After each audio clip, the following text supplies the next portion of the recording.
This podcast is part of the Big Heads Media Podcast Network. For more great podcasts, head over to bigheadsmedia.com. This week on a new TV Tuners, Stairmaster and Swanson visit the diarrhea ward. Oh God, it's everywhere. Why does a entire hospital need this? This is too much. Clean it up, somebody. And Geo and Stairmaster take a trip through the multiverse. Wow.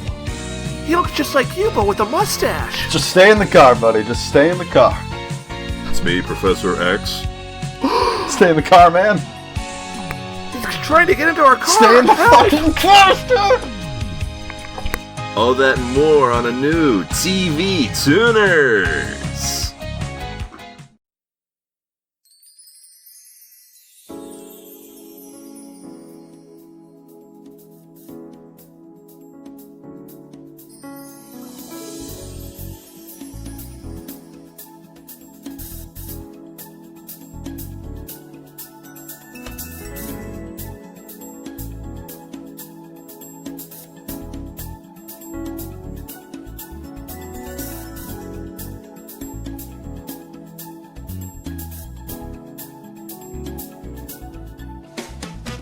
Hello, folks, and welcome to TV Tuners. It's a television podcast for the true fanatics. It's a weekly dive in the latest in TV news and reviews. I'm your host, Swanson. With me, as always, is my co-host and talking raven, who I don't actually think talks in this episode, Stairmaster. Though that raven does die horribly. Yeah, that doesn't talk. There is another one that is voiced by Patton Oswalt. Oh, no. That I've heard is very distracting from the show. But yeah, you're a nice little raven pal, and I love you, and you're gonna help me escape my predicament. Am I? No, probably not. And with us, as always, of course, well, sometimes, is our guest co-host and dude who's nightmare going through town doing things, I guess. Just sort of He's sort of like Wayne Grow. Yeah. Geo.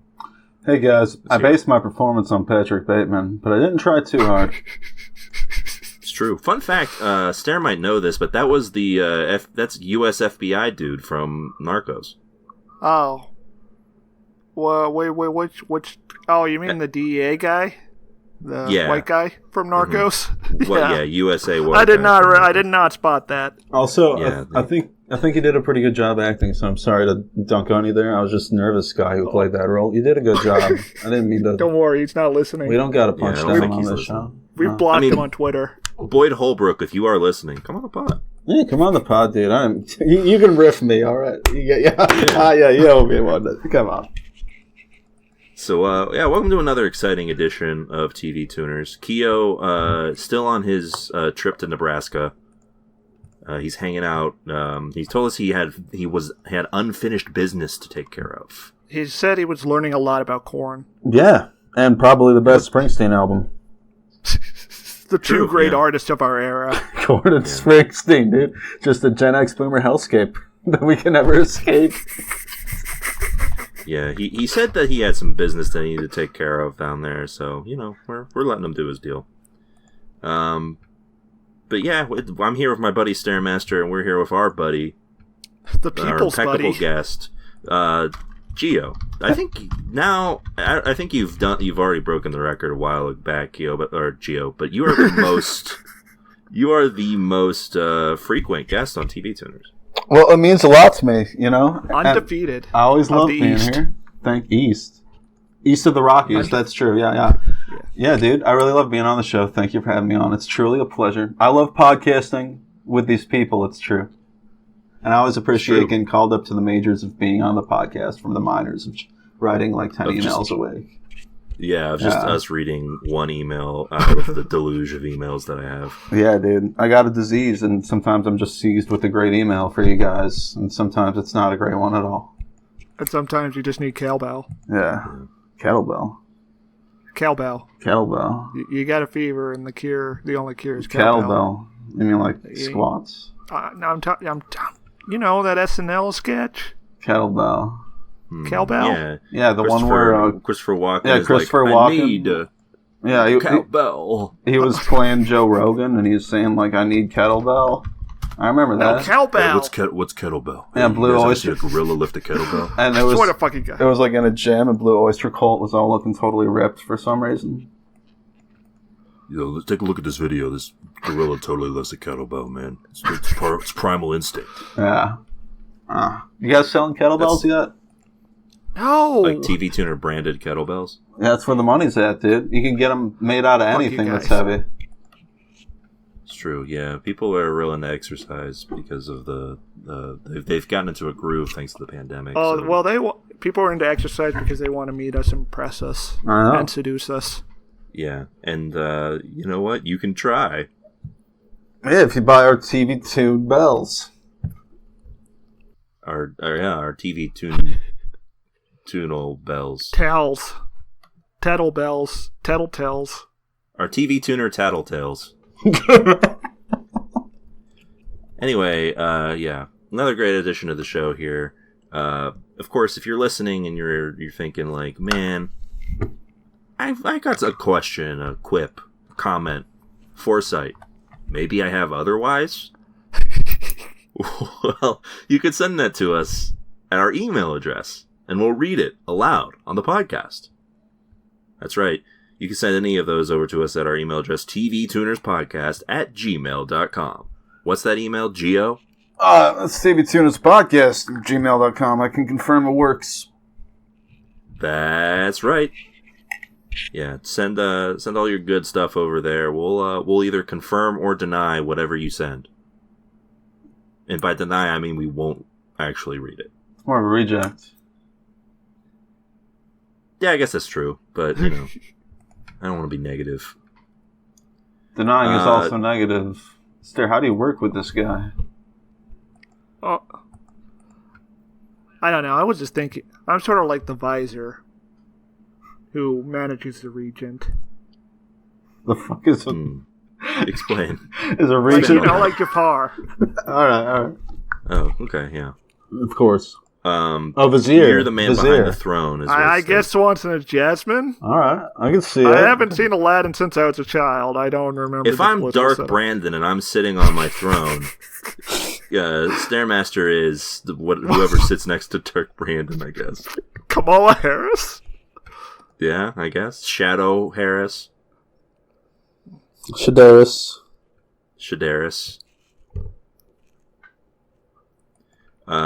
Anyway, email is not the only way you can reach us, of course. Perhaps you like to go on Twitter. I'm not sure why, but if you do, you can find us there at TV Tuners. We have tons of great TV content.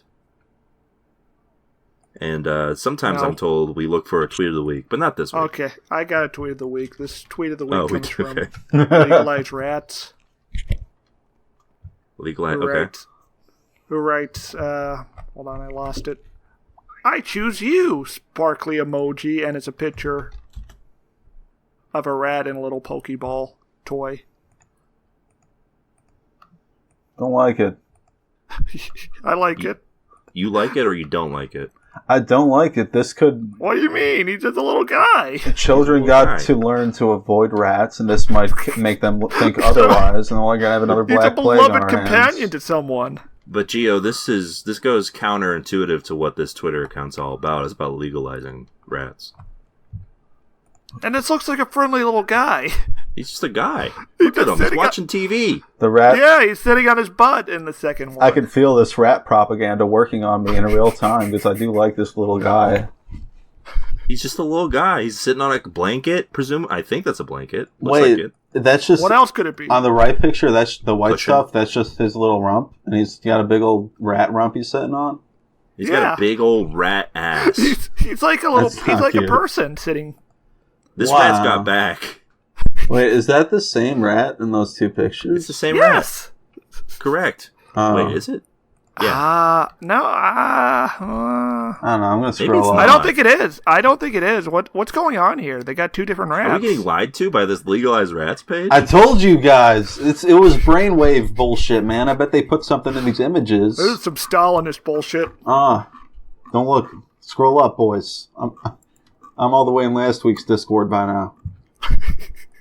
Okay, so they do have a YouTube channel where they called The Rat Review. They review rats? Yeah, which does sound great, actually. Maybe they should have Geo on No. to criticize all the rats. I don't like to criticize people. I just want to avoid the rats. Yeah, I do think he Don't was just send me posting. to You're the not rat criticizing gang. people, you're criticizing the rats. That's the point of the review. Stare, you gotta go into their rat lair because you're the only one they're afraid of. What? Okay, I'm going to post I'm going to post another tweet I found, and Stare can reiterate what's happening. Okay. This tweet from legalized rats reads, "They are dating." 2 hearts emoji, and it's 2 rats kissing. And he has a reply that he has to this, and he says, "And they're gay." I wanted to mention earlier how we're all best friend millennials, and as such, we don't answer to Korn. We answer to Linkin Park. It's true. Yeah. So we answer to the guys who did become a fly. What? You're Isn't talking that, about? What's it? I was going to say song Incubus. title? That's not Incubus. No, that's the guy who played the guy in Jurassic Park. He was in The Fly. The one that Sam people Neill? like. Not Sam Samuel's Neill. not a member of Incubus. The guy who looked... Samuel, not a member of Incubus. Incubus also didn't play that song. Anyway, we'll get to who played it, but I'm tuning in on this tweet. Quick, best track off Hybrid Theory, go. The one that goes hard. Yeah, Paper Cut. I guess we're not millennials after all, you fuckers. My favorite track off that is Headstrong. Get fucked. Wait, Stare, have you ever in your life once thought that Headstrong was a banger? No. Not even when you were like fucking 12? Which one's Headstrong? It's by Trapped. Swanson was doing a bit. He was in a little 40 chest Headstrong, play. I'll take you on. Headstrong, take on anyone. It's that song you'd listen to while playing Final Fantasy X and crying because girls gonna like you. That one? It was the song I listened to when playing WWE SmackDown versus Raw. It was probably the song Stairmaster listened to when he was playing Final Fantasy X and crying because too many girls liked him. I'm the one person in this friends group who hasn't played Final Fantasy X. Really? Is that the difference? Could that be the fork in the road? That's why Stare hits different than Swanson, we gotta respect Stare on the fucking sphere grid of life. Has Stare played a single Final Fantasy game? No, don't say it. It's so Stare. Say it. What do you mean by play? Oh no! Like completed? At least a big chunk. Played it all. At least a big chunk. Yeah. I played like Final Fantasy 1. What the on 8-bit Nintendo? I had like a bunch of NES ROMs and I checked it out. You played the Final Fantasy that was so hard you had to fucking pull start it? Yeah. You played the Final Fantasy that was so boring it didn't have characters? Garland, man. That's probably why I didn't play the rest.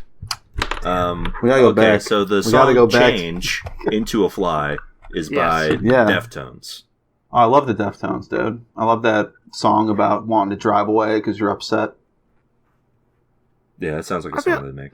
Yeah, I think we all want to drive away when we're upset. I know, that's why the Deftones which is all rep, the time. Dude, the Deftones, they were like half of the soundtrack of Dave Mirra's BMX on Dreamcast, and they really filled it out. Dang. I'm tuning in on this tweet, like I said before. Rats are alright by me. Unless they're like, unless they are unwelcome visitors. Like, unless they've it's like hundreds in my of house. them. Yeah. Yeah, I'm going to say decline, because if you fuck around like this, you're going to get a Black Death too. I told you, motherfuckers. Or we already did. I mean, I feel like you can get a rat and like have it as a pet, and then it's not filled with disease. Yeah, but then one guy fucks up and it's over. You think everyone's going to be that responsible, Swanson? Fucking rat king. Well, I don't think everyone's going to get a rat. Swanson's like off mic. He's like, you said I'd be king of you. Right, rat people? Fucking selling us out. This wasn't what we agreed on. Stair, no. we got a They Live Swanson before he sells us out to the fucking rat people, dude. As someone who has had a couple of experiences where my cat has brought a rat to me, I still am in favor of rats, but only if they're welcome. Only if I have pre-invited them in. I want them to follow vampire rules. Nah, don't invite them in, dude. Oh, wait, so this is all about your misplaced rat murder guilt, Swanson? It's all about you. No, I'm saying I would keep a rat as a pet, but I don't want a rat in my house if I have not been like, you are here by my choice. house used to get like mice. And I have these fucked up memories of like them getting stuck in the sticky mouse traps and my mom having to murder them with hammers. Oh, don't fuck with the sticky mouse trap. Okay, so Swanson, there's a class of mouse trap that it's just a tray of glue.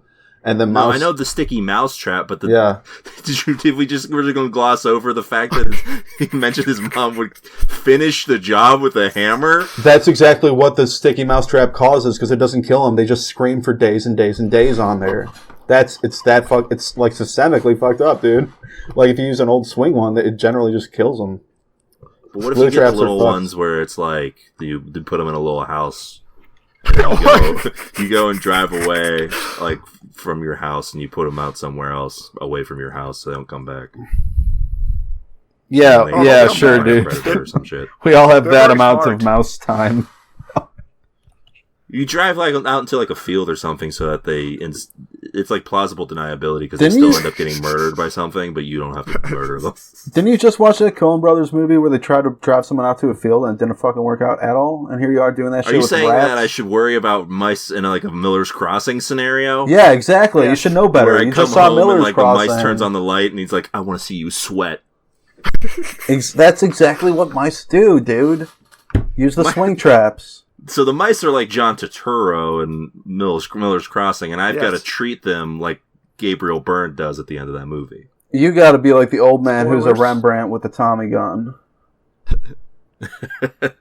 Yeah. Also, that movie slaps ass. Movie fucking rips. It doesn't stop, dude. Get in the car. Get in the Model T. I watched it like a month ago, and then finally wrote the piece on it this week. And damn, I've been thinking about it ever since. Movie's a banger, and people don't know about it. And by people, I mean the 3 or 4 I know about. Yeah. Yeah. Slaps. Where do you publish that piece, Swanson? You go find it at the Avocado. It's under Director Deep Dive. It's a series I'm doing right now. I hope it's perfectly ripe. More on that in a little bit. But yeah, Miller's Crossing slaps. Go watch that. Movie fucking rips.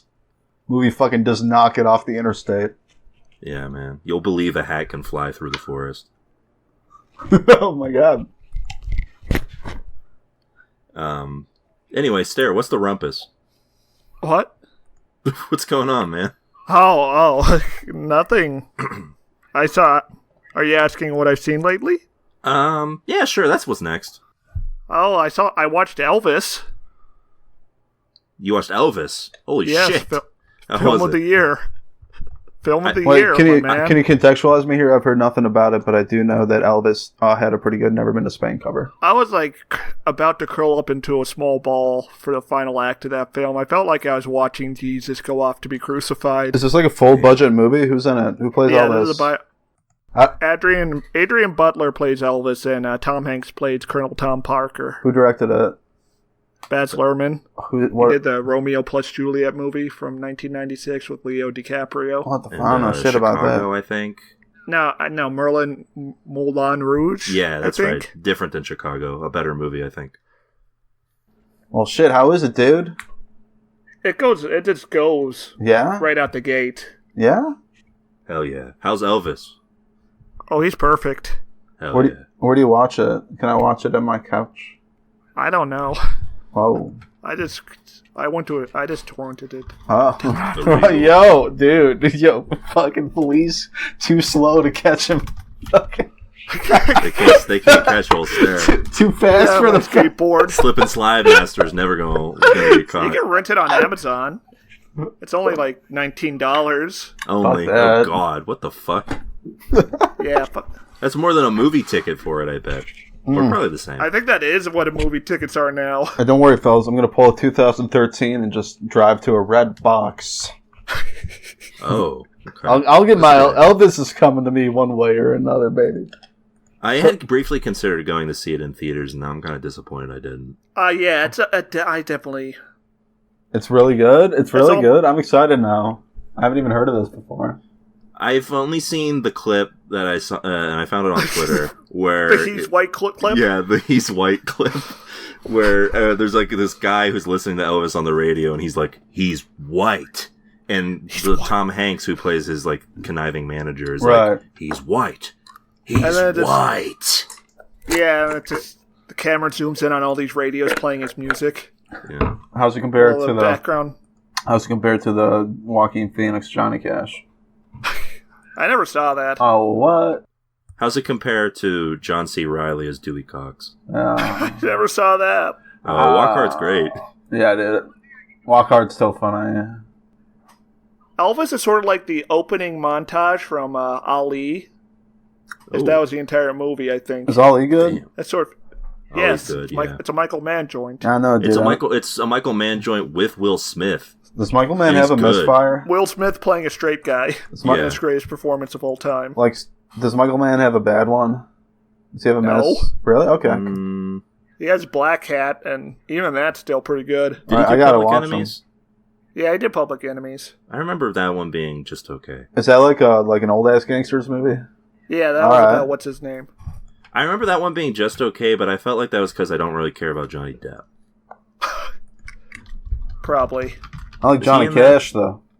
Yeah, I think so. Christian Bale's in it as the government guy. That's okay. All right. Yeah, it's Johnny Depp playing John Dillinger, the bank robber. Is Heat 2 out? In book form? It is. Damn, the book is out, along with the 4K remaster of Heat. Oh, man, I want to read Heat 2. I gotta check my local library. I should buy that right now. Let's all buy Heat 2 and read it for the podcast. Alright. Hold on one second, I'm buying it. Alright, give me a copy, buddy. Let me begin reading it for you guys. Riveting prologue. Podcast action. At 11:32 a.m. on Thursday, September 7th, 1995, the Far East National Bank at 44 South Flower Street in Los Angeles was held up by three men, Neil McCulley, Michael Cerrito, and Chris Sirhiralis. A fourth, Donald Breeden, was driving the getaway vehicle. Far East National was a cash distribution hub with a large amount of currency on hand. Bank employees triggered 2 teleco and 1 cellular alarm, but the signals went nowhere. The night before, Cerrito had cut through the ceiling of the bank's underground garage to access the alarm system CPU on the floor above and changed out 3 of its circuit boards. 20 minutes before the robbery, the alarm system turned itself and its video recorders off. At 11:50 a.m., McCulley, Cerrito, and Sirhiralis. How do you know where to drill? Whoa, I'm sorry, he's still going. They got the information from their job guy. That's got to be way tight, though. That's got to be like to a 30-second, like. Yes. Well, this is a professional crew. Yeah, they're professional crews. These don't hit up your local 7-Eleven. Oh, you're saying it's Listen, they're not thieves, Gio, but they are bank robbers. Wait, if they're not thieves, does it have anything to do with a movie like Thief from 1981 directed by Michael Mann? In that there's like some visual callbacks, yes. Alright, but it's a book. I should do Michael Mann after I'm done with the Coen brothers. Yes. Yeah. Thief is first. Get all the trans women on Twitter to read your articles. Thief is his first one. That's not like a TV one, I think, and it's an absolute fucking murder of a banger. Yeah. Yeah, Thief's the first one. And also, he did Miami Vice. The TV show. Yeah, he did a movie version of Miami Vice. No, it's a producer on Miami Vice. But he did the movie version too, and it kicks ass. Is the show good? Yes, the show's good. The episodes he did are especially good. All right, like he worked on like the pilot and stuff, and it's like real good. I'm just so grateful we have Michael Mann. Miami Vice is the Breaking Bad of the 80s. Huh. It's a pretty good reco. At least the one season I saw of it. Uh-oh. Let's do a Miami Vice podcast. What are you going to call that? Yeah, then we'll get my mom listening Miami to it. Thrice, and it's the 3 of us. Yeah! Dude! Open that Patreon. Okay.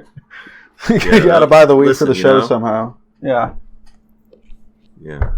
Alright, Elvis, that's a tune in. That's a tune in of all time. Oh, hell yeah. Also, I watched Prey. Okay, yeah, I've been meaning to see if I should watch it. Wait, that video game with Art Bell in it? No, the movie. Oh, there's the movie based on that? Or the movie based on that reboot of the video game they made recently? No, the movie's a sequel to Predator. So obviously it can't compare to OG Predator, but how's it compare to Predator 2? I like Predator 2 more, but all the normies say it's better. Normies say Predator 2 is better than Predator? No. Okay. No. Normies say that Prey is better than Predator 2, but I think Predator 2 is better. Wait, but Predator 2 is nothing like Predator. Is this better than all of the other Predator movies? Oh, yeah.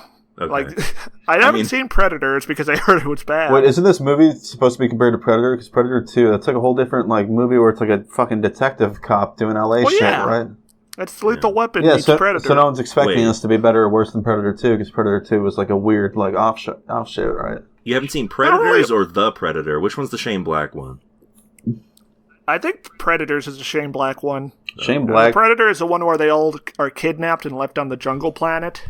There's just a really shitty run of these movies in the aughts, basically. Oh, the Predators plural wasn't that bad. Yeah. Or the Predator or whatever the fuck. I don't even know. So this is an important debate of sorts that I've been seeing on Letterboxd. Did you watch the dub or the sub? Okay. I couldn't find it. What's the original language? It was written in English, but it also has a Comanche dub. Yeah, because they're all like this all takes place in that time period. Now I only could get my hands on the English version. Wait, what were the actors speaking? They're speaking English. Okay. So what's Swanson mean? But they're Native Americans. Yeah. Actors. Wait, unfortunately. So you watch neither the sub nor dub. You just watch the original. Sorry, I'm way behind. You guys kicked me out of the car like 3 blocks ago. I'm sorry. I'll catch up. Get back in the car. Get back in the car. I'm in the multiverse, dude. I'm drowning. Should have stayed in the car. We gotta drive you to. We're driving Gio to the hospital. No, I don't have insurance. Just leave me in the multiverse. Anyways, I had watched it in English, but the French fur trappers were still speaking French, and for some reason my subtitles, whenever they spoke, were also in French. I think that's on purpose, from what I read. Is it? I think they purposely don't dub the French, like don't translate. No, I mean the subtitles. The subtitles were in French as well. Yeah, I mean, I don't know if I think the guys just. I don't know if that's on purpose, but I know that like they don't, and if you watch it with captions, they don't at all try and translate it. Oh. Maybe, but I guess the people who made those subtitles were just trying to fuck with me. But how was it? It was okay. Yeah? Yeah. That's tepid. It's no Elvis. For Stairmasters, it was okay means like it's a pretty good film. Solid B+. But did you see it, Swanson? No, I was wondering if I should check it out. I heard it's pretty good. Yeah, it's pretty good. Yeah, I'll probably give it a check out soon. Because it's a dog companion. That's cool. Yeah, that is cool. That slaps. Yeah, well, I heard about it, and I heard about people talking about this movie Prey, and I was like, was this like a horror movie that I don't want to watch? And then you watched the trailer, and the Predator showed up? Yeah, and I was like, oh, shit! And then I realized it was by the guy who did 10 Cloverfield Lane, a.k.a. the only good thing to have Cloverfield in the title. They need to do a movie where the Predator shows up unexpectedly. Yeah. They should do a movie where a Predator shows up and John Goodman's like, you can't fight that Predator. That almost happened in a video game, but they ruined it. But there was like a Ghost Recon jungle set video game, and they just put the Predator in there for a month because it was an online game. But they my God! They set it ahead of time. They should have just dropped it on motherfuckers. Yeah, they should just put the Predator in Fortnite without telling anyone. That'd be okay. Yeah, the Predator doesn't let you know he's coming. Yeah. Hey guys, like and subscribe. Hey guys, Predator just dropped. What was Predator 2 about, Stairmaster? Can you teach me? Predator 2 was the Lethal Weapons one where Donald Glover. Yeah, that's right. Is trying to investigate a mysterious gang murders. Okay. that don't seem to make any human sense, and then it turns out to be the Predator who's killing all the gang members. Why? Because this is the late 90s and everyone's got heavy machine guns. Okay. Also, Gary Busey's there with the government trying to capture the Predator so they can steal his technology. Does he do it? No, he gets his head cut off. No. You shouldn't have tried that. That's badass. Hasn't he seen Alien? Predator. We should watch Predator 2 right now. Dude, let's get those Patreon bucks. Buy some Predator 2 Blu-rays. Special edition of Miami Thrice where we watch Predator 2 for some reason. Yeah, this is what happens when you give me and Stairmaster the keys. Alright, anything else? I will fire up that screen share and put Predator 2 on right now if you ask. No. Yeah. I would appreciate if you posted enough shit in the chat so I didn't have to look at rats anymore, though. Don't like them. He doesn't like the gay rats kissing. Hey, it's not about that part of the rats. I don't like rats. You can post all sorts of dudes kissing. That'd be way better than looking at... That'd be okay. That'd be cool. That's me posting dudes kissing all the time. Yeah. In a way, this is two dudes kissing. Yeah, this is better. Stairmaster has posted in our group chat a GIF of the Predator pushing an alien on the swing. Well, the alien also has a dog collar on for some reason. So Wait, were the Deftones seriously in a Dragon Ball Z movie? Yeah, that's why for the English we dub. like the song. Oh, I get it. I didn't know if that was like a AVM. I'm pretty sure this is actually my first exposure to the Deftones. Is this movie? This moment. It's Dave Mirra BMX Dreamcast for me. What about you, Stairmaster? Remember your first Deftones? Yeah, what's this? Oh, yeah. Fucking nerds. Sort of like how Tony Hawk Pro Skater is like my first. No, this is badass. Look at this, Gio. He's getting pissed off. He grabs a bird and revives it from the dead. It says the media can't be played. Oh wait, I'm seeing it now. This is a minute and 22 seconds, dude. You guys keep. I'll catch up.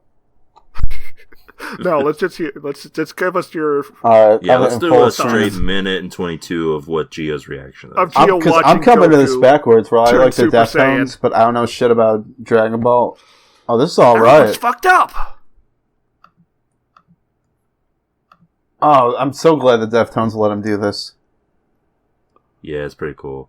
This is if not I a was Deftones and they were like, "You want to be in a Dragon Ball Z movie?" I'd be like, "Yeah, sign me up."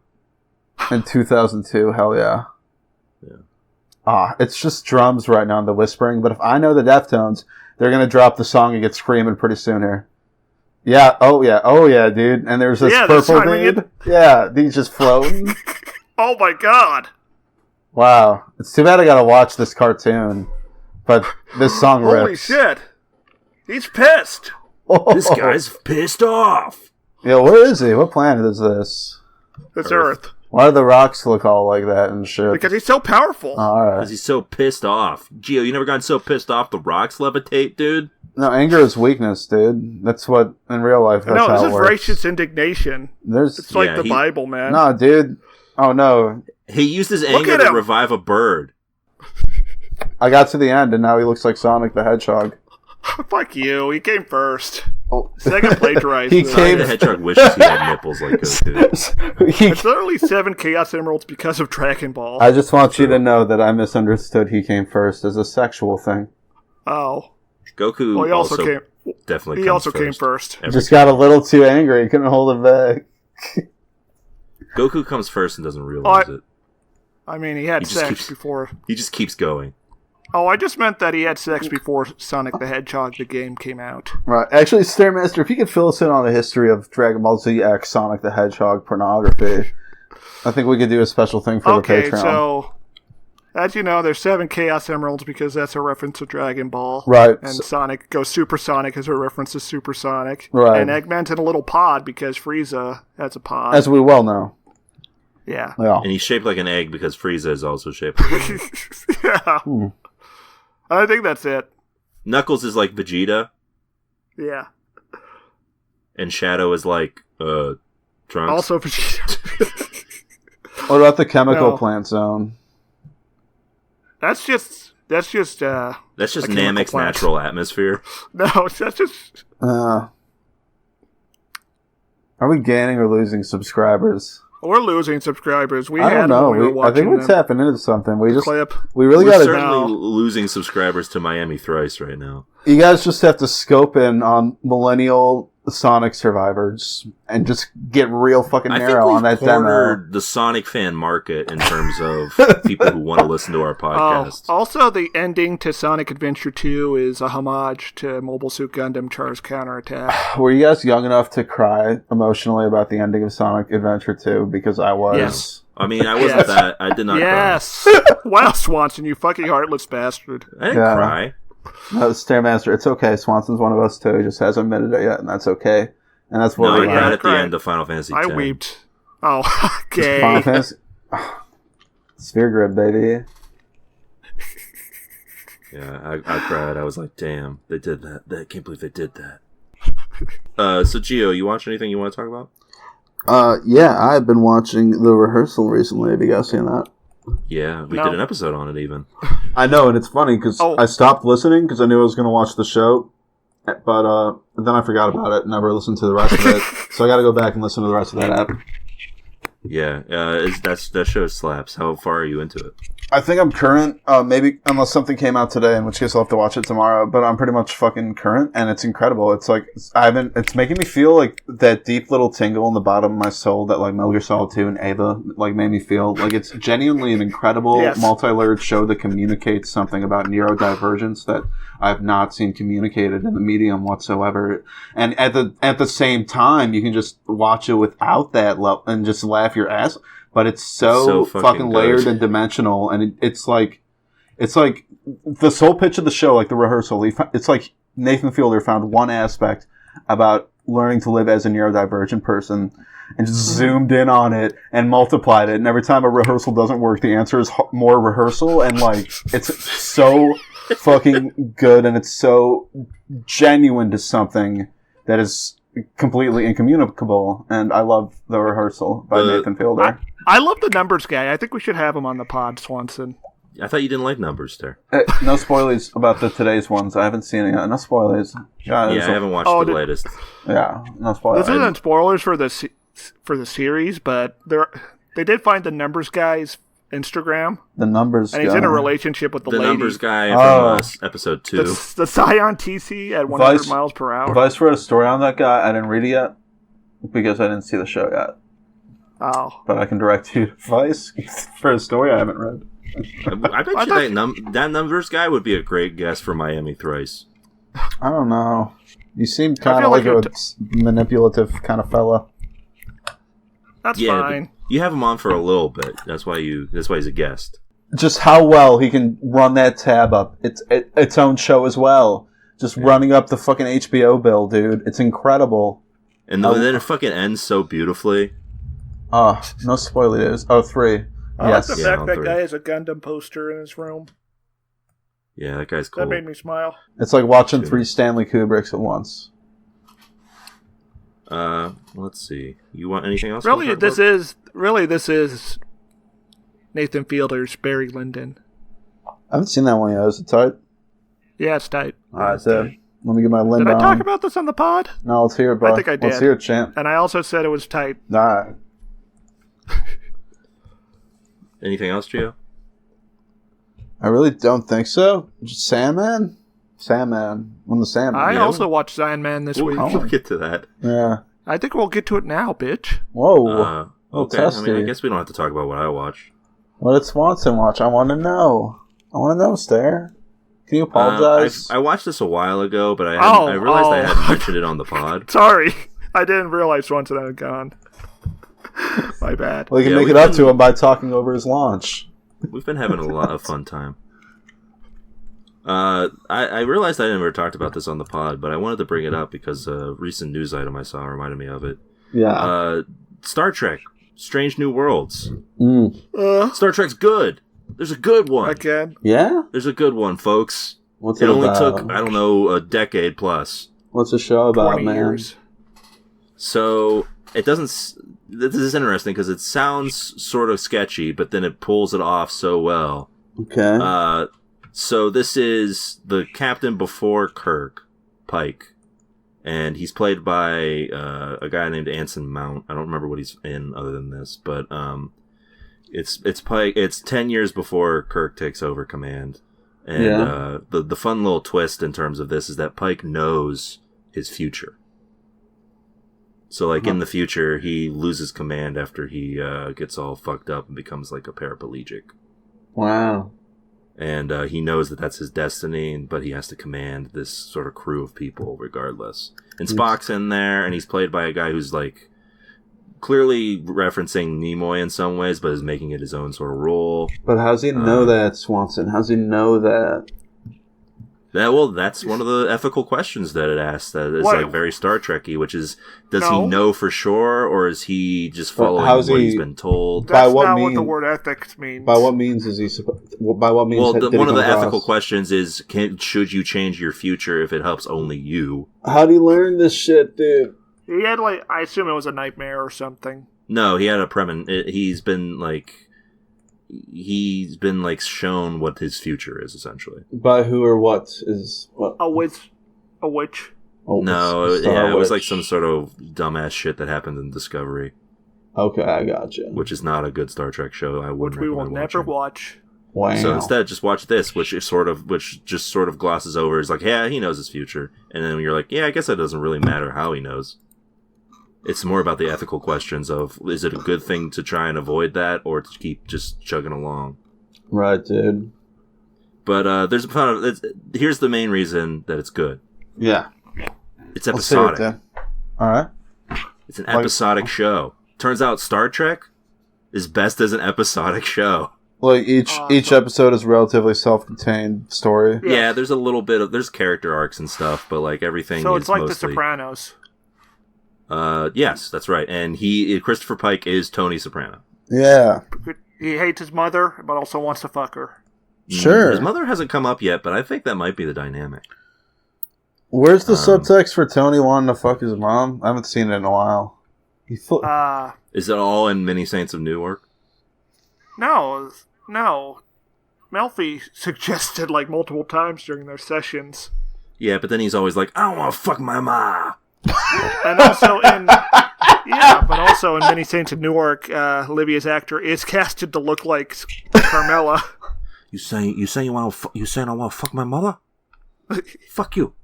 How is the Many Saints of whatever? Bad. Oh, really? Yeah, I didn't watch it because Stare said it was so fucking bad. Really? No, I said it was good on the pod, and then I changed my opinion shortly after recording the episode. So was that? I think that's true, actually. Did they make a new movie or a new miniseries?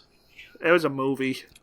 Wow. And it wasn't very good a movie. Well, think good. of it like this, Gio. It was a movie that was bad enough that no one talks about John Bernthal and it being in it. Is he the Shane from The Walking Dead? Yeah, but he's also the Punisher. Oh, and, yeah. And also, he's that guy in Wolf of Wall Street. How many seasons did The Punisher get? Is it still going? No, I got like 4 episodes in. Did he do movies, The Punisher? There's been an okay Punisher movie recently, right? Yeah, but that was the guy from HBO's Realm, not John Bernthal. Has The Punisher content... That Punisher movie, until recently, until Wonder Woman, was the only superhero movie to be directed by a female. Wow. Wait, the one with John Travolta? No, the one after Warzone. Is that the one with the apartment that he climbs like a video game, like a Dread? Ah, fuck. Yeah. Have there been how many Punisher movies have there been since 2000? Is the question? Is it 2? 2. It's not 3? No. The first one was in the 80s with Dolph Lundgren. Oh, and the Warzone is one with Jason Alexander, and he climbs the apartment building like a video game, right? I think so. Okay, and that's the last one. Yeah. No, it's Dominic West. He's it's Ray Stevenson who plays Punisher in Warzone. And that's and that was directed by a lady. Yeah. Yes, correct. Who? Yeah. I don't think she's done anything since. Yeah. The movie was too base, so she got kicked out of Hollywood. How do people remember John Travolta Punisher? Because I liked seeing it in theaters when I was like 12 or whatever. You keep saying it like John Travolta is the Punisher, and he is not. No, that's... that's the way to get there in the key value memory banks of your brain, isn't it? Like, how else do I get there to specify that one? John Travolta's the bad guy. I know, but you know the movie I'm talking about. It's not good still.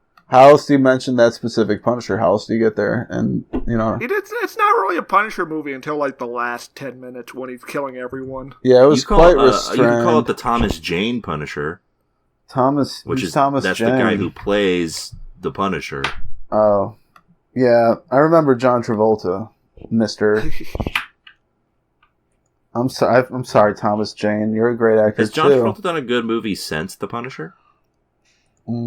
I don't know, and I don't care. Was it him or De Niro in that movie where Jennifer Lawrence still had dark hair? Gosh, I'm terrible at describing movies. Anyway, Star Trek Strange New World is a pretty good show all around. Yeah. It's good stuff. I would say give it a watch. All right. Watch the Roonies, bro. Tune in, baby. Oh, right. John Travolta was in American Crime Story. That was good. Wait, Stairmaster, we got to ask Swanson what else he watched. Can you ask him for us? Okay, Stair, I think you'll have some feelings on this. I think I have some other ideas on why Lexi Alexander, the director of Punisher Warzone, and a German-Palestinian filmmaker, is not a popular director in the world of Hollywood. Why is that?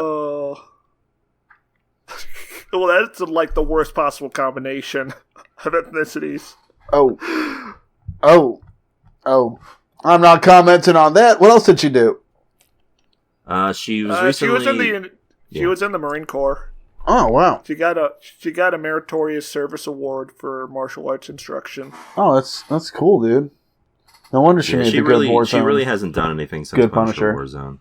You can do that. You can take a walk. That's all right, dude. Do that. Just play disc golf the rest of your life. That sounds like a good time to me.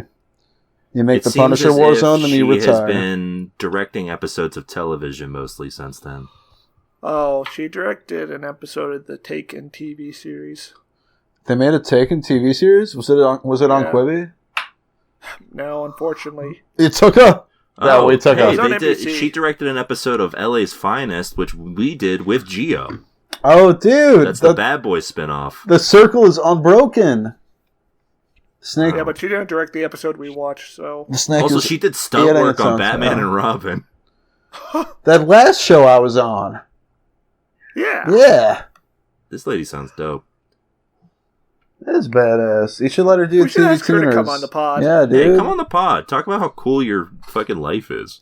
Tell her to go on Miami Thrice, and we'll give her 1/4 of the Patreon for that month. There you go. Come on Miami Thrice. Yeah. Thrice it up. Yeah, you can. I don't know. That's a lot of money, Gio. I know, but she's worth the $5.50. I don't know. Yeah.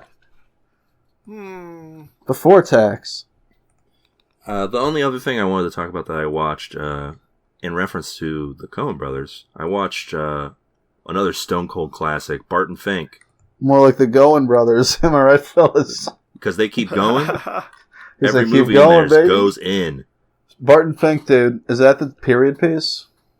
Well, most of them are period pieces, but it's the one where John Turturro, Gulf War America is a period piece. I guess it is. That's right. The Big Lebowski is technically a period piece. Yeah, they do open it explicitly in a period. Yeah. All right. I'm sorry I talked over your bit, though. Barton Fink, that's the one where they're still wearing suspenders, right? That's right, yeah. John Goodman is in a hotel room next door to John Turturro.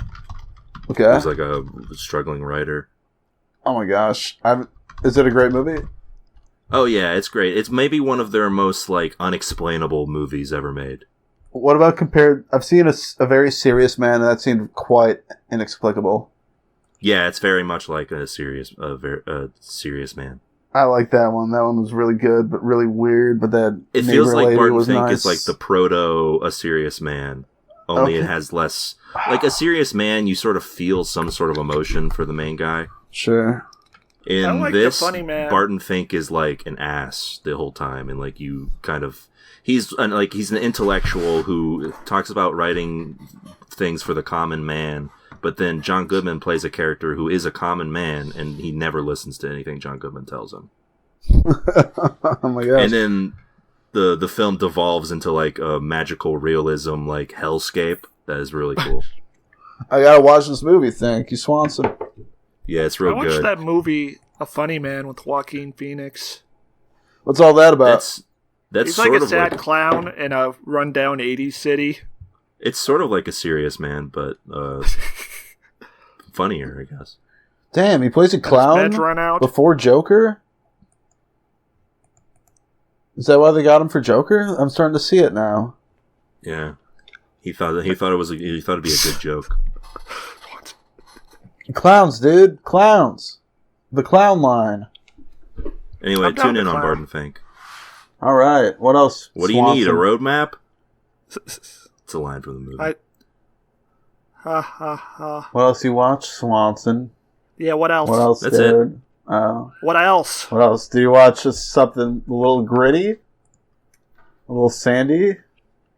Little man? Sandman-y? Little Should we just talk about the Sandman-y? Sandman? Do we not want to talk about this this news item I had?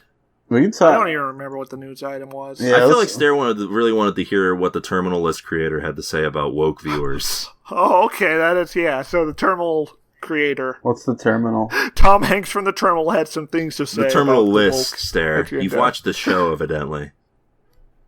I did, apparently. What's terminal list? You don't even fellas? remember watching it? It's a show about Chris Pratt killing people because they killed his family. Oh, Yeah. no, they used to It's- make a lot. So it's like Death Wish.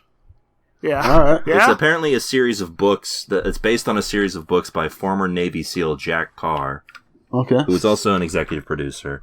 Sure. And, apparently, he has some thoughts because the series has a 94% audience score and a 39% critic score on Rotten Tomatoes. How often is a split like that? Like, how common? Is that, like, really rare? I feel like it's not super common. Yeah, that sounds like a wild-ass split, really. And tell me if you can spot the problem in this next sentence. Sure. Carr told Fox News that liberal-leaning media critics slammed the series because there's not this woke stuff that's shoved into it. Go on. That's the only There's reason no my woke show could or be bad. anti-woke, but just because there's not this woke stuff that's shoved into it, then it's perceived, by critics at least, as not promoting their agenda, so they're going to hate it. Do they Carr said. support this with any quotes of said Yeah, reviews? what does he define woke stuff as? That would imply that he knows what the word means. We don't mention right, left, conservative, liberal. None of these things are even mentioned. He does call out a Daily Beast review that likens the series to an unhinged right-wing revenge fantasy. So I guess he does call someone out. That's not woke or But he does say the review was quite mean, which is a very funny way of describing. But they see an American flag and they get upset, or they see someone who's competent with weapons and has a certain mindset, and holds those in power accountable for their actions, and they just kind of lose it a little bit. This guy sounds like he's not too great at like processing feedback. Should I let me reread this line again, because I feel like I just want to emphasize some things. You're that gonna maybe, read the line you already read? Yeah, I'm gonna reread it again. You guys just to get everyone. I feel like everyone needs a second chance to react to this. Okay. All right. They see an American flag and they get upset, or they see someone who is competent with weapons and has a certain mindset and holds those in power accountable for their actions, and they just kind of lose it a little bit. That's a bit presumptuous. Who are these people that he wants to be held accountable for their actions, do you think? CEO of a pharmaceutical company, the Secretary of Defense, and his commanding officer. Okay. And also Mexican cartel assassin. I mean, I that guess could those are be. people you could hold. And in. also he murders an NCIS agent. Is this show Who's in on the good? conspiracy. Because this also sounds like a lot of the stuff that Stairmaster likes. That's alright. All right. If you already got Amazon, I guess you can watch it. It's not as good as Reacher. Rager. Or Without Remorse. No You remorse. should watch one of those. All right. Yeah. All right, dude. Without Remorse has Michael B. Jordan in it. All right. I'm hearing you. So, what do you agree with the comments that this man's made? Yeah, I agree. We gotta defend our freedoms. Yeah. It's Our true. values are under attack. Yeah. That's, Critical support for Christopher Pratt. you know, those people. Or as he likes to be called, CP. Those people It's who true. two-starred us because of our audio quality, I think they just don't like how we're not making woke statements or anti-woke statements. True. We're just a television podcast where we know how to handle a gun, and some people get really upset about that. We know how to handle a gun, and also we talk exclusively about Miami Vice. Yes, and Predator 2. And sometimes Predator 2. Once a month, we watch Predator 2 and we talk about it. And half of the Patreon just goes to weed. It's true. It's part of the Patreon contract. Anyway, that's what we wanted to talk about, Stare, so that's what we did. We did that. Yeah, that's what we wanted to talk about, and that's the podcast for the week. See ya. Later. No, we still have one last thing to discuss. Hey guys, wait for me!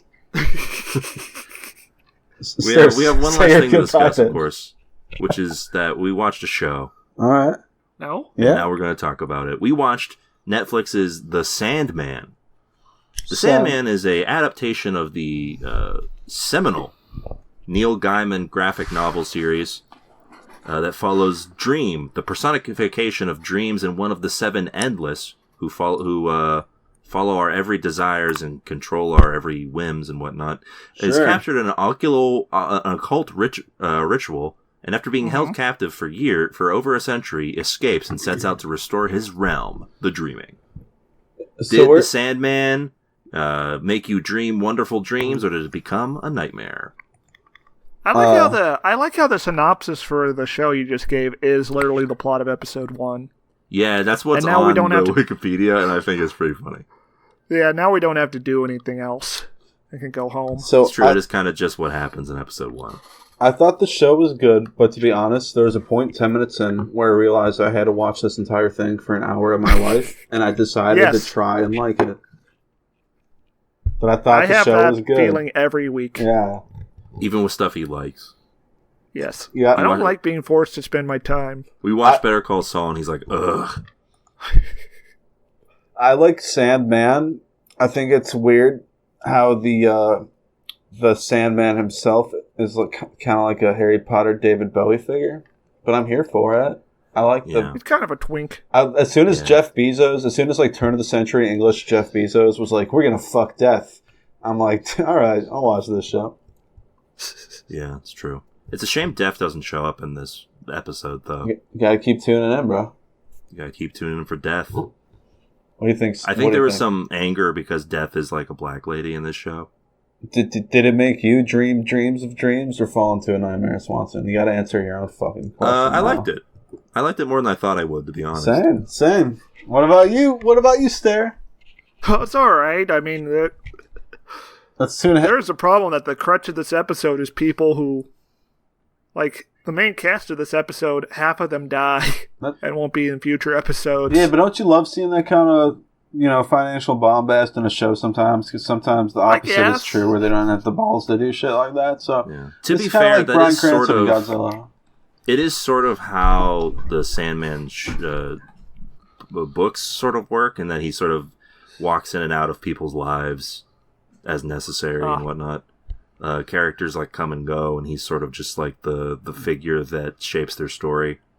Yeah, I think maybe this will change if you keep watching the show, but obviously I thought the Sandman character himself was like not much of a fucking character at all. Well, that's because he doesn't speak. Yeah, he purposely does not speak for most of the episode. He actively chooses to be a blank slate. No, but then he does sleep. When he does start talking, I'm like, what's this guy going to say? And he's like, duh, sleep, you gotta sleep.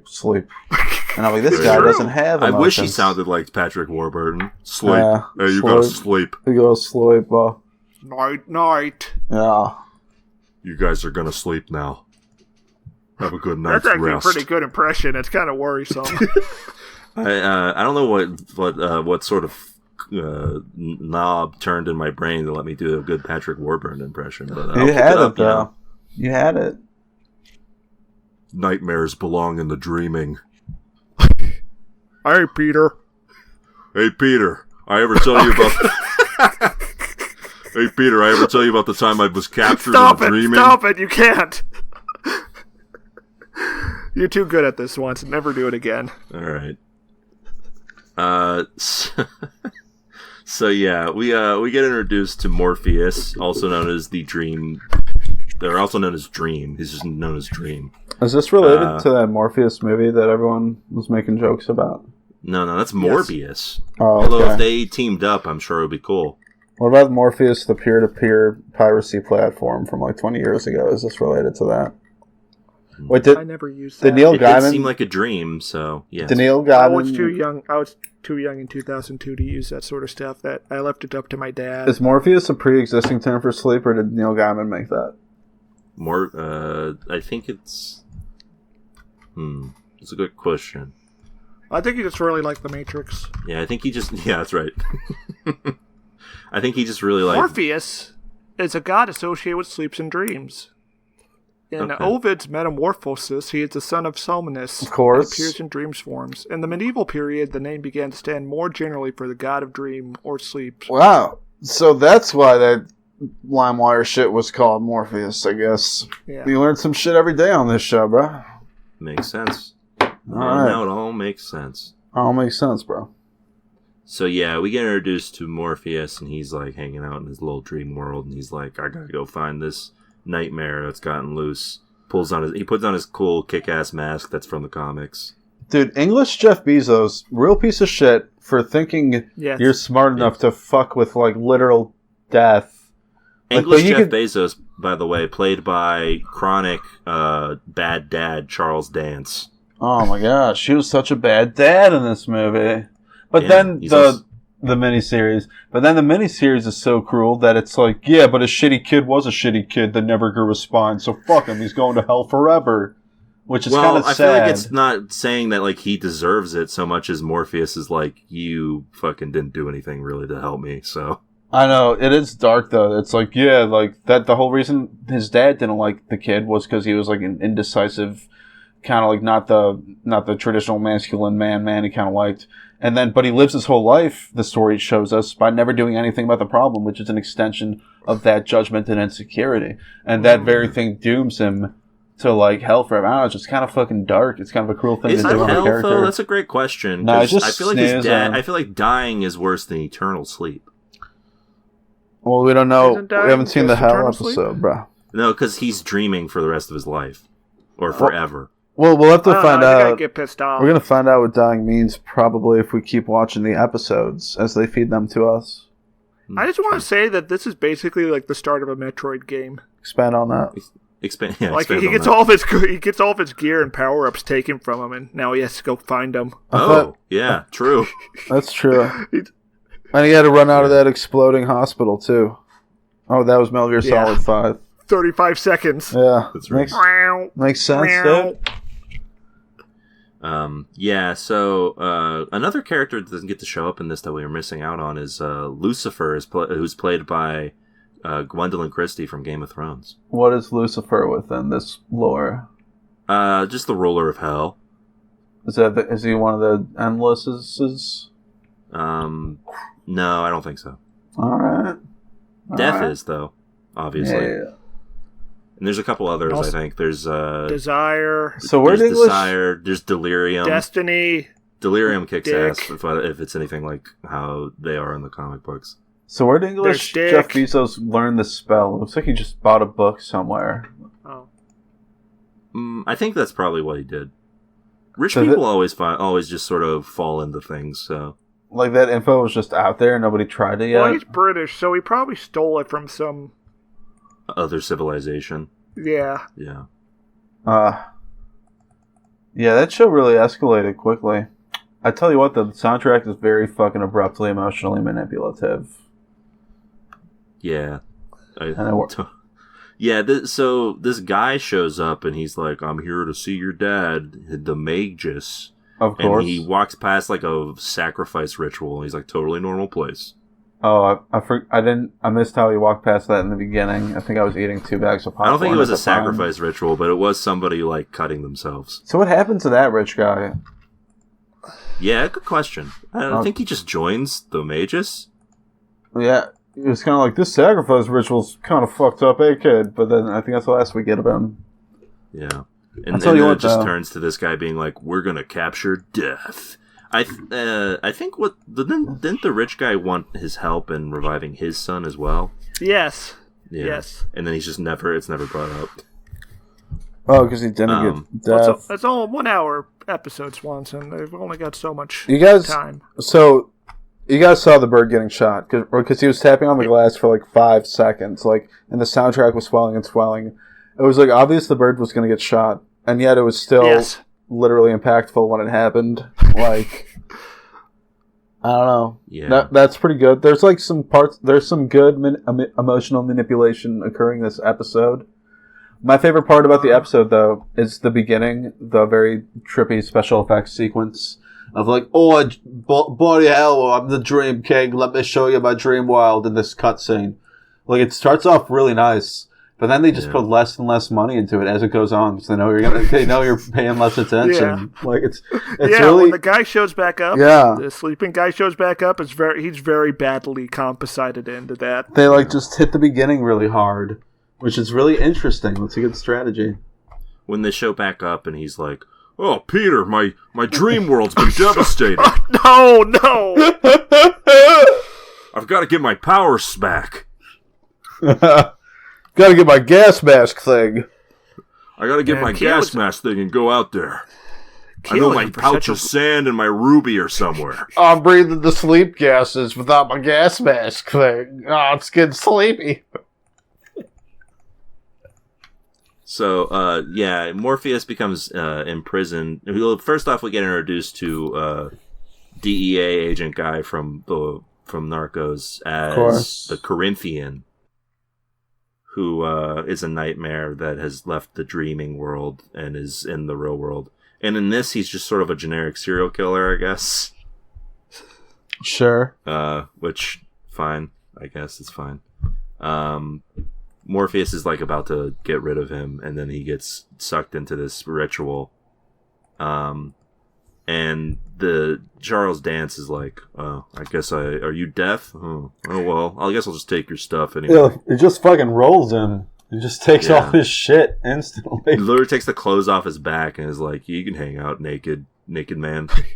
And he does what all rich people do, which is keeps a naked man in his basement and then like looks at him every now and again.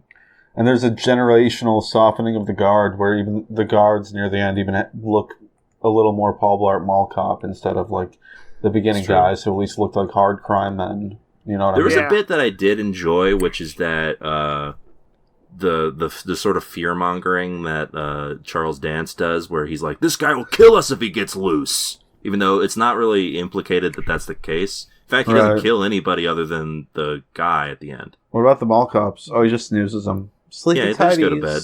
They wake up and they're fine, I'm assuming. And he sentenced that guy to a weird eternal hellscape, too. Yeah. Eternal snoozy bills. But that's the only guy he actually affects. And, like, Charles Dance is, like, making this thing up in his head as a reason to, like... Of course. Keep people, gotta keep the people in line so they make them think what you think. But, so this rich guy uses all of the powers of the dream to sort of become powerful. And there's this subplot with him and his wife, or his, like, I guess it's just his mistress. I don't know what the deal is here. But she's like a kid. She's like a kid that he's like hanging out with. As rich people do. She's younger than him, is what I'm getting at. Much younger. And at some point she gets pregnant and like leaves with his stuff. He kind of becomes like, I like that Morpheus is just sort of hanging out, not saying a word, and then this dude sort of just becomes like impotent around him. Like Morpheus is like tries to, like, his bird is trying to help him escape, and then that bird, as Gio mentioned, does get blasted. And then like this guy, as like Morpheus just continues to not talk, loses it, and then dies abruptly. Oh yeah, son shoves him really hard. Yeah, that'll kill you. I hope I never die by my son shoving me really hard. His last words were telling his dad that he hated him. Yeah. The show's pretty heavy. So, what I'm realizing, sort of going through the recap here, is that while I did enjoy this show, it is a very slow first episode, sort of in tune with most Netflix programming, but I wasn't bored by it. Yeah. It's just that it was kind of a slow go.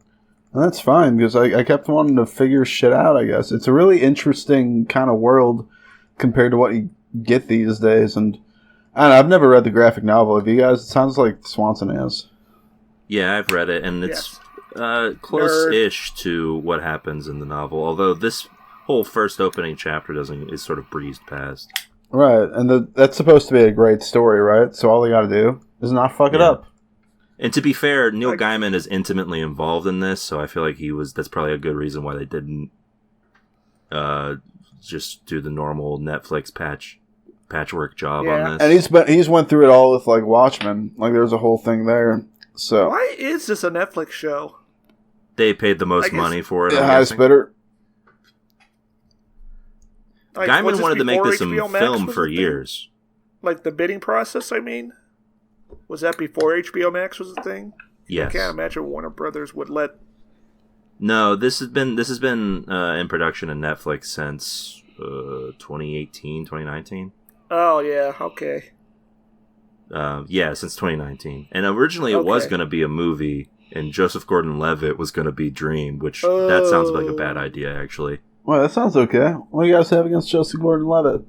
No, I want Dream should be a little twink guy who looks like he sings for The Cure. That's what Joseph Gordon-Levitt isn't far off from that. It's just like Brad. And yes, The Cure, Robert Smith energy. That's exactly what I was looking for earlier. Good job, Swanson. It's like if Robert Smith and David Bowie merged. Yes. It does make sense. I don't think Joseph Gordon-Levitt has been in any sort of really big role with personality. Her? I like Joseph Gordon-Levitt a lot. He's been in Her. He's been in that movie. Her is Joaquin Phoenix. What the fuck am I thinking of? Oh, the porn movie where he's got the problem with the pornography. Boogie Nights? No, dude. The porn addiction movie. Don Juan. Don Juan was pretty good. He was pretty good in that movie where Zooey Deschanel like dances with a skirt and you like her. Not to be confused with the movie where Zach Braff's mom gets domed by a dishwasher, though they are quite similar. So I do think you're talking about 50 Days of Summer or whatever that movie's called.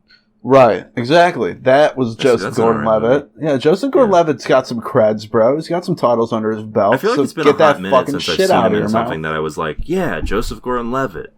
Yeah, dude, I like him. I like seeing him and stuff. You guys hate him. He apparently was in Oliver Stone's Snowden JFK? as Edward Snowden. Oh. Okay, so Charles Dance dies, and then we cut like several decades to the future. I sort of like this abrupt cut where he's talking to him as a young man, and then he's talking to him as an elderly man. Right. Yeah, as a young man, he's like, "Please, just tell us you won't hurt us, and we'll let you go." And Sandman says nothing, and then it cuts to him being an elderly old man. Well, Sandman does monologue internally where he's like, "Maybe I should have forgiven this kid, but I didn't," which is kind of cool. Well, you gotta think, if he's literally an endless god, like, the lifespan of a man has to mean nothing to him. It's just like a blink of an eye, like, in terms of how fast it spreads. And, like, the short lifespans of human beings and stuff, but, like... Yeah, but it's also very cold in there. He's in the basement, remember? And it's England. That's true. And that glass is probably pretty muggy. Yeah, there's probably some shrinkage, too. Right. Not too impressive. Not looking too impressive in there at all. Yeah. But yeah, so over 100 years pass, and he's like, I guess now is a good time for me to escape. Well, no, the old man comes to confront him, and he accidentally leaves. He ruins the ritual binding with his wheelchair. Is that accidental though? Because there was a deliberate him looking back kind of camera. Yeah, his partner seems to realize that he messed it up and just sort of lets it happen. He's sort of like, oh well. Yeah. Wait, was it implied that he did it intentionally? Because maybe his partner has known this guy his entire life and has loved him, so the decision's very big to his partner as well. So is it possible that his partner was making a deliberate decision there? Because also the other guy said he was never coming back, so then would have been the... Does this have like a 1-to-1 with the graphic novel, this scene, Swanson? No. Okay, then. Not really. From what I remember, it's just... He just is... The comic sort of picks up right at the end of this episode. Alright. According to Wikipedia, it says, after Paul accidentally, quotation marks, erases parts of the runes. Citations needed. Yeah, I think I'm following the Geotrainer logic here, which is that I think maybe it's an accident when he does it, but he notices it and he's like, I'm not going to say anything. I don't know. It's like when you don't escape from prison, but you notice another person escaping, and you're like, yeah. He's Morgan Freeman, and this guy is the other dude at the end of Shawshank Redemption. It's like in Jack Reacher when Tom Cruise gets out of the car. Leonardo Sits down at the bus DiCaprio? stop, and all the police cars come in, and the guy standing next to him hands him a baseball cap to conceal himself. No, I think he did Yes. it intentionally because he saw that his Now, wheelchaired husband was just like shook his hands with the thing entirely. So his person of wheelchair husband. I forgot. Yes. I don't know, like that guy. POW. I was trying to remember the scene, Stairmaster. I have an executive function disorder. You have to be some mean about it. Stairmaster. Yeah, so Morpheus does flawlessly Criminalize escape Stairmaster. letting a guy have a beach vacation in his mind, and then Pocket sand. pocket attack. sands him. Yeah. Yeah. It's a good And he trap. goes back to, Also, he goes back to Morpheus does sort of distract him by he's on a beach and a hot lady comes by, and then Morpheus is the hot lady. Yeah. yeah, that's it. He gets him to shoot at him to break the glass. Classic Yeah. boner sucker punch. And then he's like, "How about you sleep?" And How they about go to you bed. take 5 Yeah, he pocket sands them. And they go Hours. to sleep. of sleep? And then he shows up to this Alex dude, and Alex is like, "Listen, man, I'm sorry, man." He's like, "Well, And he's like, give it a rest. yeah, that'd be great." If they had made this in the '90s, that's what it would be. And also, for Oh, some yeah, and reason, he it would would be also be Arnold played- Schwarzenegger. Yeah. Give it a rest. That'd be for a good movie. He's sleeping. He kills someone, and he'd be like, "He's sleeping it off." So yeah, he's like, "Well, here's your eternal gift, which is slumber for the rest of your life. Bye."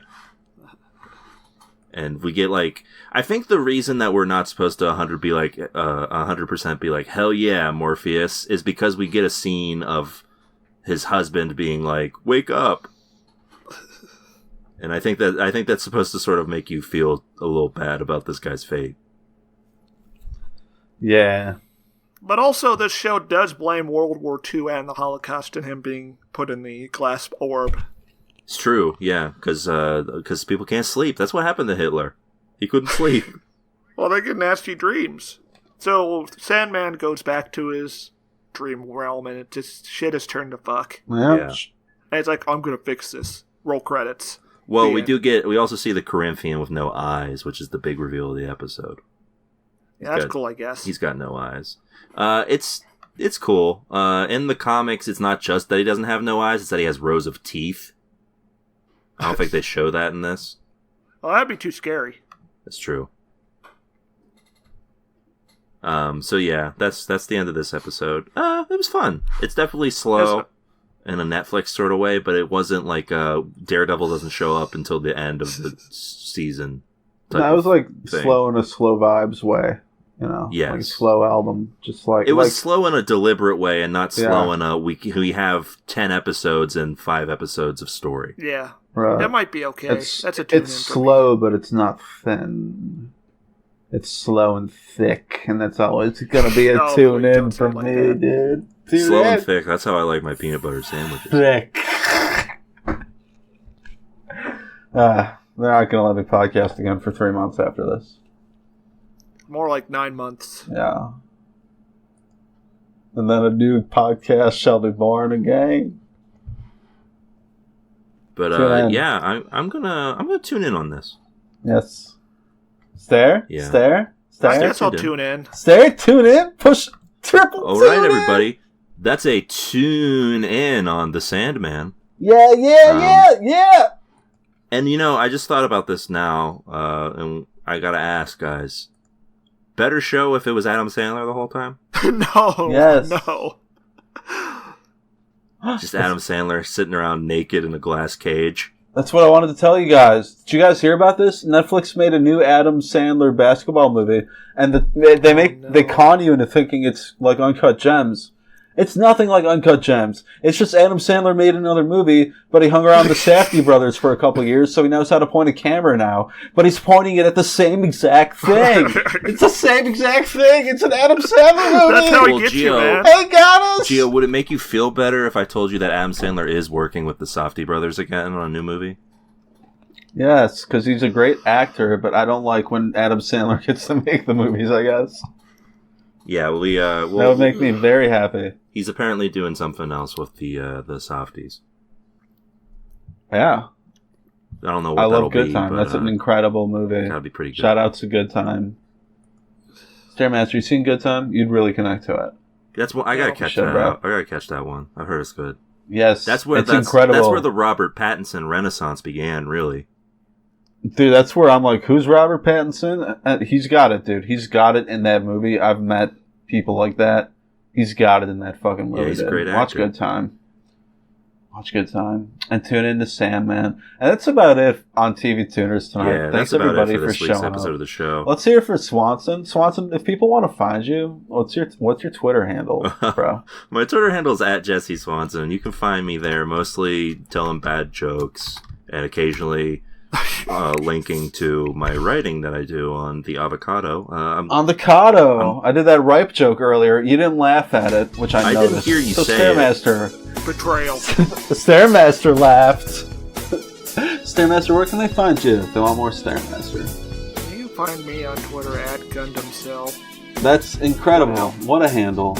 And as for the rest of you guys, remember, you can always send in your questions, comments, there's another thing he says, and reviews, and otherwise, to tvtuners podcast at gmail.com. And that's going to do it for today. I stole the closing just out of Swanson's fucking hands. It's true. And he's not going to take it back. He sort of took the it from music's playing right now. And we're closing out. We're going to say the fucking leaving bits. Come on, you first. Get the fucking car, Stairmaster. You first. All right. Do your fucking thing you say at the end. Do it. I found him. Wait for me! Rome? Ah!